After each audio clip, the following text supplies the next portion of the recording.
Alright, today we're making a spider web, and there's a couple different ways we're going to try it today, so you get to decide. The first way is like this, where we use Sharpie marker to go over our spider web, and then you can decide if you would like to use a little bit of marker around the edges, or I used watercolor pencils. The second way you could do it is you could use actually a white oil pastel, and because we're going to put watercolor paint on this next time, you can actually see the white lines show up. It's kind of like a secret message. So if you decide to do it this way, it's going to be hard to see what you're drawing because our paper is white at first, and then when we put the watercolor paint on top of it next time, you'll be able to see it.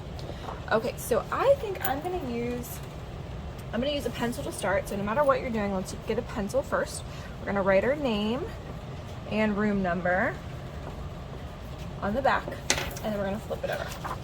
So we do not need to worry about making our lines perfectly straight today. We're just going to try our best. And the first line we're going to make is going to go across our paper diagonally.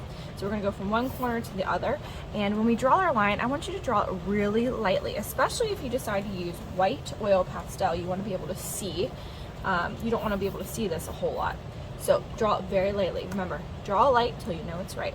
Alright, so now that we have a line that goes across the middle of our paper, we're going to do the same thing this way. So now we're going to go the opposite direction. We're going to start from this corner and really lightly go to the other corner. Alright, so now we're starting to build our web. Pretend you are a spider and you are making your own web today. Next, we're going to go from the top, middle, and we're going to try to go straight through where the two diagonal lines cross, and then go to the other side. And if your line's kind of wobbly, it reminds me of when you see a spider web blowing in the wind.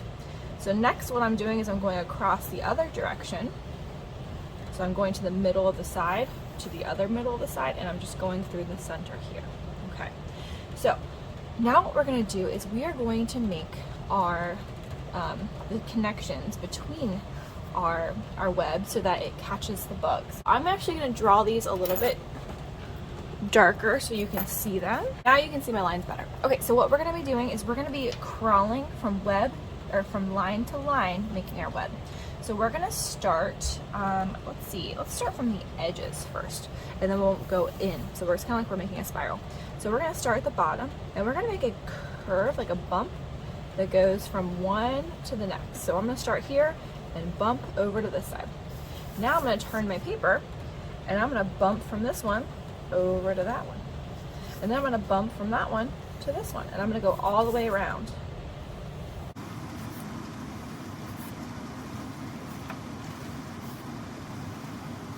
Now that I'm back where I started, I'm going to go up a little bit with my finger, and I'm going to do the same thing. I'm going to start from this line and bump to this one, turn it, bump to this one, turn it, bump to this one. And remember, you're like a little spider, so wherever you go, your web goes. So that means whenever we stop here, we keep going from that same point.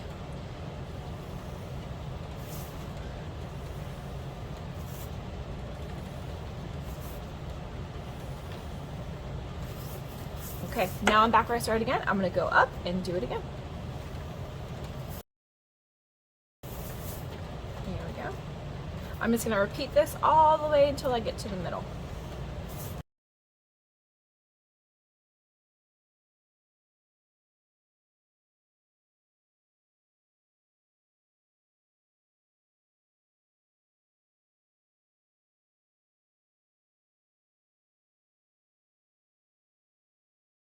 Alright, that was a little messy, but that's okay. It still looks awesome, and it's going to look even better when I put the watercolor paint on it next art class. Alright, boys and girls, if you have time, you can go ahead and put your oil pastels away, and then put your Sharpie away if you used a Sharpie, and then you can decide if you want to use these watercolor pencils, or if you want to use some markers today before we start watercolor painting next time.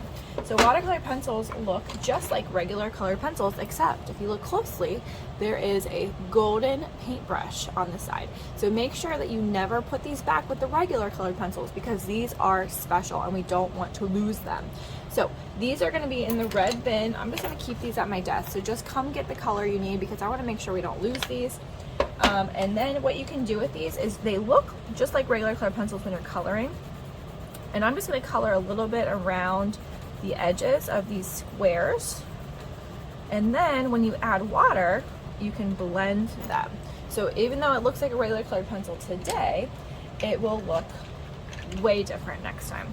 So you can go ahead and kind of just color around a little bit until you are out of time for the day, and I will see you next time.